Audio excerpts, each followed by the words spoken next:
How to find my miracle. I believe that in some way, we're all looking for a miracle. Some of us are looking for bigger miracles. Some of us just feel like we just need the small ones to get us through. Ask yourself, what's my miracle? What's the miracle that will change my life, and how do I get it?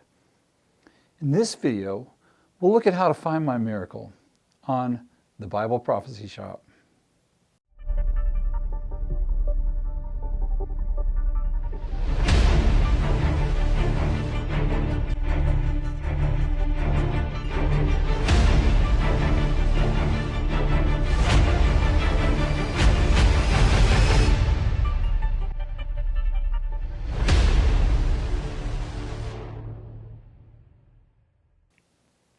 If you turn your Bibles to 2 Kings chapter 5, you'll find a story about a man named Naaman.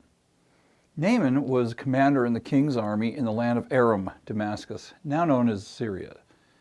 He had just led the king's army into victory, so no doubt he was a celebrated man of importance. Now, there was a young girl from Israel that they had taken captive during the campaign, and she was working as a servant in Naaman's household. While serving there, she mentioned one day that she wished that he could go see the prophet in Israel because that prophet could heal him. Now you see, Naaman was suffering from leprosy. So he told his king, who then sent a letter to the king of Israel requesting a healing for Naaman. Now the king of Israel tore his robes. He was so upset when he read this because it seemed like an impossible request. But when Elisha, the prophet, heard about what had happened, he told the king, send for Naaman, send him to receive his healing. When Naaman arrived at Elisha's house, Elisha didn't even come out to meet him. He sent a messenger out with instructions telling him to go and wash in the Jordan 7 times and then he would be healed. He didn't meet Elijah face to face. The Jordan wasn't much of a river, so he certainly wasn't impressed with that. None of what was happening met Naaman's expectations. Naaman was so upset because it wasn't what he was expecting, that he was about to just give up on Elisha and go away angry. And Naaman's servants said to him, if he would have told you to do some great thing, you'd have done it. Why not just do what he says? So he thought about it. He humbled himself, did what he was told, and he was healed. Now, there are 4 main things here that we need to pay attention to.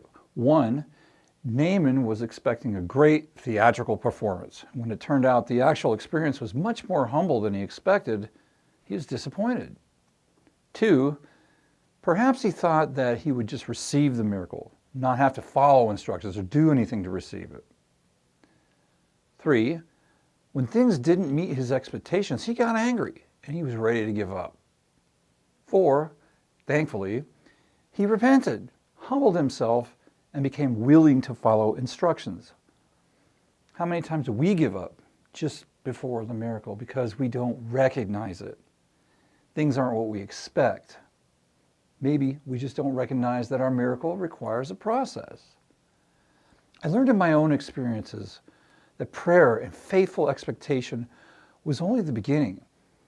What I can look back on now is that every single miracle in my life had one common requirement before it could happen. Before I could receive my miracle, I had to be ready for it. God answered my prayer when I was actually ready for it. Not when I thought I was ready, but when I was actually ready to receive it. And to receive it in a way that I could hold on to it, never lose it. I can only see that in my own life as I'm able to look back over the years. Then and only then am I able to see that there was a process. God brought me through a series of steps that prepared me to be able to receive. And that eventually brought me to a place where I can now say my life is completely changed. The miracle was more than an event. It was a part of a much larger process that God was working out to change my life completely. Maybe we're asking for a miracle for someone else. we must realize that God's working out a plan for them, and they must become ready to receive it. It's not something we can force, but we can ready ourselves through a diligent and continual examination of ourselves. What are we asking for? Why are we seeking it? Is the miracle that we ask for in alignment with God's will? The only way that we can know that is if we are consistent in our dedication to seeking God's truth and living it out. You see, for Naaman, it was about learning to humble himself and follow the direction of God's prophet Elisha. This miracle was not about Naaman's leprosy. It's not about his physical health. No doubt the result was a lifelong change in attitude for Naaman. The miracle burned into Naaman's mind the fact that it was the result of his change in attitude, a release of his preconceived expectations, and a humbling of the heart that brought about his ability to receive that miracle. The miracle wasn't just for him. It blessed those around him by bringing the power of God into their lives. And even today, you and I also receive the blessing by learning from his example.